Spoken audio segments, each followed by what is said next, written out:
하나님 나라를 바라보고 오늘 주신 축복, 오늘 이 자리가 복된 자리 되기를 간절히 소망하는 마음으로 우리 찬양으로 한번 같이 나아가겠습니다. 고개 들어 주를 맞으세요.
안개가 날 가리고 내 마음은 들리려 하네.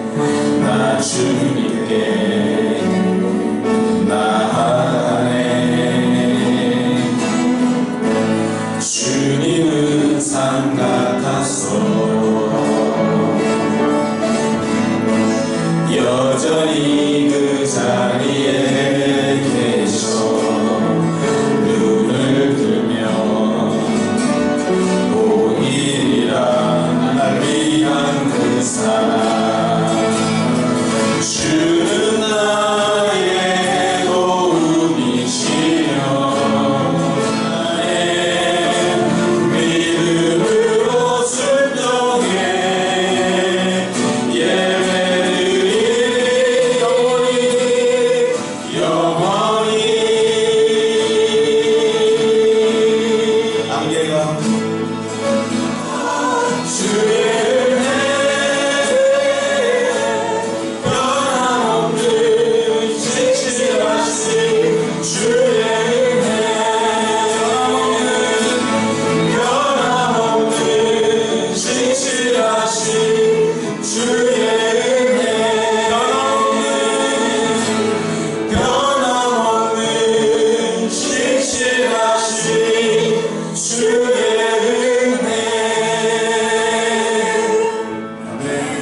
하나님 감사합니다.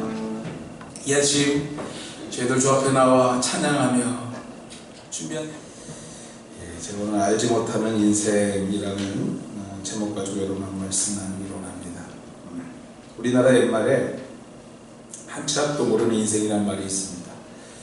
인간이 똑똑하고 모든 것을 다 알고 모든 것을 다 할 줄 아는 것 같지만 결국 인간은 인간일 수밖에 없고 유한할 수밖에 없는 것이 앞으로 일어날 일을 한치 앞도 내다볼 수 없다는 것이에요.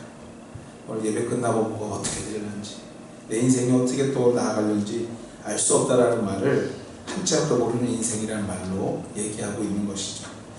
여러분들 아무리 좋은 컴퓨터도요, 아무리 좋은 전자 시스템도 우리 앞에 일어날 일에 대해서 가르쳐줄 수가 없습니다. 이것은 믿음의 사람이나 믿음이 없는 세상 사람들이나 차이가 없다라는 것입니다. 그래서 한문에서 사람 인자를 쓸 때, 여러분들 사람 인자는 아시죠? 서로 기대어 있는 사람의 모습을 그리고 있는 것입니다. 사람은 혼자 살 수 없다는 것이죠. 서로 기대고 살아야 된다는 것이죠. 그런데 여러분들, 인간과 인간이 기대어들, 유한한 인간이 유한한 인간을 기대고, 불안한 사람이 또 불안한 사람과 기대는들 그것이 완전일 수 있을까 또 생각해 보는 것입니다. 다시 말해서 유한은 또 다른 유한을 만들어내고 불안은 또 다른 불안을 만들어낸다는 것입니다.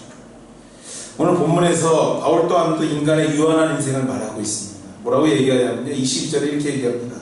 보라, 이제 나는 성령에 매여 예루살렘으로 가는데 거기서 무슨 일을 당할지 모르겠다는 거예요. 저는 바울 같았으면 환상을 보고 다 알 줄 알았어요.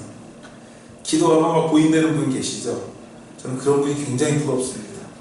저도 좀 봤으면 좋겠어요. 근데 잘 안 보이더라고요. 근데 오늘 바울도 그래요. 그 신령한 바울도 내가 예루살렘으로 이제 마지막 3차 여행을, 전도 여행을 마치고 그것도 복음에 수고한 다음에 돌아가는 발걸음이에요. 근데 모르겠대요. 모르겠대요. 무슨 일을 당할지 알지 못한다. 나는 하나님으로부터 나의 마음에 메인바되어 예루살렘으로 가나 그곳에서 무슨 일을 만났는지 알지 못하겠다는 거죠.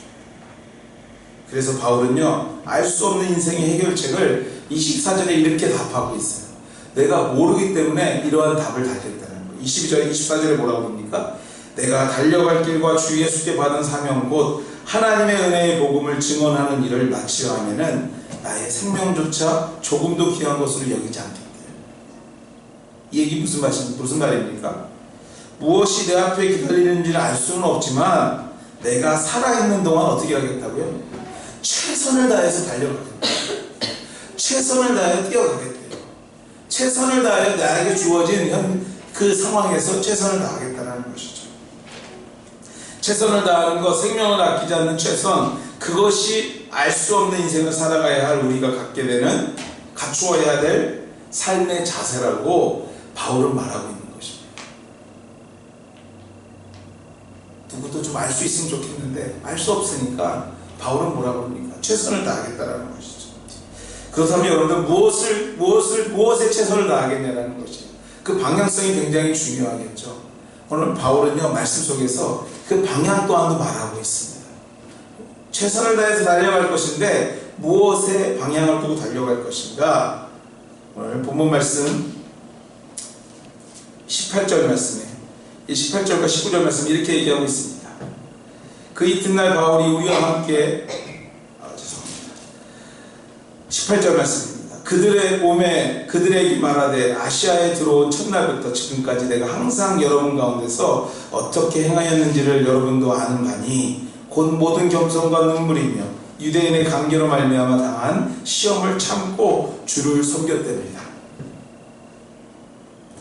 알 수 없는 인생을 사는 우리가 달려갈 길, 그 목표가 뭐냐면요, 겸손해야 된다는 것이에요. 최선을 다해야 되는데 겸손해야 된다고 바울은 얘기합니다. 겸손, 많은 사람들이 여러분에게 이야기하죠. 여러분들 자녀들에게 얘기하죠. 겸손해야 된다. 겸손해야 된다.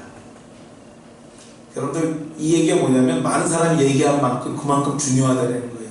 인생의 자세에 있어서 겸손이라는 말이 굉장히 중요하다는 얘기죠. 그렇습니다, 여러분들.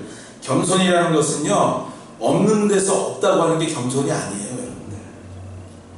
모자라는 것을 모자란다고 말하는 것은 인정하는 거죠. 겸손한 것이 아니에요. 사실 어찌 보면요, 여러분들 삶 중에서 겸손해야지 이런 마음이 들 때가 교만할 때예요. 벌써 겸손해야지 생각하면요, 내가 겸손하지 않았던 거예요, 내 삶에서. 저는 그런 생각 참 많이 하는데, 그런데 사실 없는 데서 없다고 하고, 여러분 모자라는 것을 모자란다고 하는 것은 인정하는 것이 겸손하는 것이 아니라는 것입니다. 그렇습니다, 여러분들. 풍족하지만 넉넉하지만 세상에서 인정받지만 그것을 자신의 것으로, 자신의 능력으로 생각하지 않는 것부터 시작되는 것, 그것이 겸손이에요. 사실은 그 요원 예가 바울 아닙니까? 오늘 바울이 자신의 얘기를 하고 있는 것입니다. 여러분들, 가족 환경이나 학벌이나 자신의 위치나 모든 것이 이런 거예요. 여러분, 바울이 자신을 소개할 때 이렇게 소개하지. 나는 유대인 중에 유대인이요, 최고 학문에서 공부했고요, 율법을 말하자면 나하고 한번 누구 대결해 볼래? 맨날 하는 얘기가 그런 얘기입니다. 여러분들, 바울이 그 정도로 본인에 대해서 자신이 있던 사람이에요. 근데 그 모든 것을 자신하면서 마지막에 뭐라고 고백합니까? 그러나 이 모든 것이 배설물같이 여겼다는 것이, 이 모든 것이 배설물이었다는 것이, 이것이 바로 바울이 말하는 겸손인 것입니다. 그럼 우리 사랑하는 여러분들, 우리 하늘가족 여러분들, 진정한 겸손을 위해서는요, 최선이라는 게 선행돼야 돼요. 최고라는 게 선행이 돼야 된다는 열심히 살고 열심히 누구보다도 정말 치열하게 사는 중에 누구보다도 그 위치에 올라갔을 때 그때서야 진정한 겸손을 말할 수 있다는 것입니다. 나에게 주어진 삶의 현장에서 최선의 노력을 다함과 동시에 최고가 되려는 희망을, 비전을 가져야 될 줄 믿습니다. 이런 과정 중에서 겸손이라는 의미가 분명히 내 삶에 다가오는 것이에요. 여기서 한 가지 꼭 마음에 두어야 할 것이 있는데요. 어떻게 바울이 세상이 가치 있게 생각하는 것을 배설물로 생각할 수 있었을까라는 질문입니다. 어떻게 이 모든 것이 내 인생에 있어서 그렇게 중요하게 생각했던 것이 갑자기 배설물로 변해버렸을까라는 것이에요. 그런데 바울이 이렇게 얘기하는 거 보면 바울이 굉장히 프라우드했던 사람 같아요. 똑똑했고요. 철학 중에 철학을 했고요. 공부도 정말 많이 했던 사람 같아요. 근데 그의 성경에서 고백이 그게 다 그거래요. 여러분 화장실에서 맨날 보는 그거래요. 그냥 그걸로 그냥 취해버려요. 어떻게 그럴 수 있었을까? 딱 하나입니다, 여러분. 뭐냐면 예수님을 만났기 때문에 그래요. 주님을 만난 그 순간에 가치가 달라지는 거예요. 세상에서 생각했던 그 가치가 예수님 때문에 변해버린 겁니다. 이제까지 나 중심으로 살았던 사울이 이제까지 세상이 말하는 최고가 되려고 그렇게 열심히 달려왔던 그 사람이 내가 그 자리에 가려고 살았던 그가 주님을 만남과 동시에 그 삶의 모든 초점이 나 중심에서 어디로 변해요? 하나님 중심으로 변해버리니까 모든 것이 가치가 없어져 버리는 거예요. 이제까지 내 눈으로 세상을 보고 판단하고 생각했다면 이제 하나님의 생각으로, 하나님의 눈으로, 주님의 마음으로 세상을 보고 느끼기 시작하자 이제까지 생각했던 생각과 마음, 삶의 가치, 모든 것이 변하게 되고요. 급기야는 내가 쌓아올렸던 그 스펙과 경험이 모든 것이 하나님 보시기에 그리 중요하지 않다라고 생각이 들기 시작한 거예요. 깨닫게 되는 과정에서 고백됐던 말이 겸손이에요. 겸손. 겸손해라. 겸손. 가끔 우리가 착각할 때가 있는데요. 그냥 인정하는 게 겸손인 것처럼 생각할 때가 있어요. 사실 들여다보면 그렇게 살고 있어. 그건 인정이에요. 사실은. 그렇게 안 살려고 열심히 노력하는 과정 중에서 정말 믿음으로 고백되는 말들, 그것이 정말 겸손이라는 것이죠. 사랑하는 여러분들, 우리 하늘가정 여러분들 다 부자 되셨으면 좋겠어요. 아멘. 여기서 아멘 하면 될 줄 믿습니다. 아멘. 정말 다 좀 펑펑 나눠 쓰는 분들 되셨으면 좋겠어요. 근데 여러분들 그 순간이 됐을 때 믿음이 없으면요, 그 부가 여러분에게 독이에요. 하나님을 모르는 사람에게 물질은요 결코 올바르게 쓰여지지 않습니다. 여러분들이 그 노력 끝에 그것을 얻은 후에 이것이 다 주의 은혜입니다 할 수 있는 믿음도 준비되어야 될 줄 믿습니다. 여러분들 그것이 준비되는 자들에게 하나님께서 또 부어주세요. 믿고 고백하고 주의 은혜 가운데, 하나님의 은혜 가운데 정말 하나님 앞에 고백하게 되는 우리의 겸손한 삶 되시기를 주의 이름으로 축원해 드립니다. 두 번째로 바울은요 섬겼답니다. 섬겼대요. 알 수 없는 인생을 사는 우리가 정말 달려갈 길을 달려가기까지 섬겨야 한다고 성경은 우리에게 말하고 있습니다. 이 섬김은요 단순한 섬김이 아닌 본문 말씀에서 바울이 고백하듯이 유대인의 관계를 인하여 당한 시험을 참고 있는 여러 가지 어려움을 이기고 시험을 이기면서 주를 섬기는 걸 말해요. 그냥 멍하니 주일날 맨날 오가는 사람들이 아니라 그 어떤 핍박 속에서도 내가 하나님의 일을 하겠다고 최선을 다하는 모습을 얘기하고 있다는 것입니다. 여러분 생활에 여유가 있고 시간이 있고 나에게 항상 잘 협조하는 사람들과 함께 일하는 것 행복하고 굉장히 중요해요. 그런 시간도 필요합니다. 또 마음이 통하고 생각이 통하는 사람들과 하나님의 일을 같이 하고 예수님을 섬기는 것은 그리 어렵지 않습니다. 어떻게 보면요. 그것도 힘들다는 사람도 있지만 어떻게 보면 마음 통하는 사람하고 일하는 것처럼 쉬운 게 없어요. 그러나 나를 모략하고 이간질하고 나의 흠만 찾는 친구들과 이웃들과 성도와 함께 세상을 살고 주를 섬기는 것은, 또 그들 가운데 신앙으로 살아가는 것은 그리 쉬운 일은 절대로 아니라는 것이에요. 그러나 그래도 우리는 살아야 하고 주를 섬겨야 한다는 것이 오늘 성경에서 말하는 우리가 정말 최선을 다하여 달려갈 길이라는 것이에요. 왜냐하면 여러분들, 내일을 알 수 없는 인생을 살고 있기 때문에 그렇습니다. 무엇이 어떤 방향으로 진행될지 모르는 삶을 살아가고 있기에 바울처럼 우리가 고백하고 누구에게나 최선을 다하여 섬길 필요가 있다는 것이에요. 여기 앉아 계신 분들이 저보다 훨씬 연배들이 있는 분들도 많으신데, 글쎄요, 제가 목회하면서 느낀 건요, 영원히 나를 괴롭히는 사람도 있고요, 그러니까 영원히 나를 괴롭히는 사람도 없고요, 또 그렇다고 영원히 안 괴롭히는 사람도 없습니다. 동의하십니까 여러분들? 나에게 영원히 잘해주는 사람도 없고요, 영원히 못하는 사람도 없어요. 나만 느끼는 것 같습니다. 굉장히 외로움을 느끼는데 여러분들, 살다 보면 그렇죠. 자녀들도 그렇고 이웃도 그렇고요, 생업 현장에서 만나는 많은 코워커들하고도 또 마찬가지인 것 같아요. 그렇기 때문에 우리가 항상 우리는 동일해야 돼요. 그 사람이 언제 내 편이 될지, 저 사람이 언제 돌아설지 모르기 때문에 항상 우리는 일정하게 주의 말씀 안에서 섬김의 자세로 나가야 된다는 것이죠. 이게 성경을 깨닫는 자들의 지혜인 것입니다. 너무 마음도 확 쏠리지도 마시고요, 너무 또 싫어하지도 마십시오. 미국 찰스 콜슨이라는 사람이 있습니다. 미국 사람인데요, 이 사람이 누구냐면 미국의 닉슨 대통령을 보좌했던 사람이라고 합니다. 이분이 예수 믿고 거듭나서 무슨 일을 했냐면 이 교도소 전도자로, 교도소에 가서 전도하는 것으로 아주 유명했던 분이라고 합니다.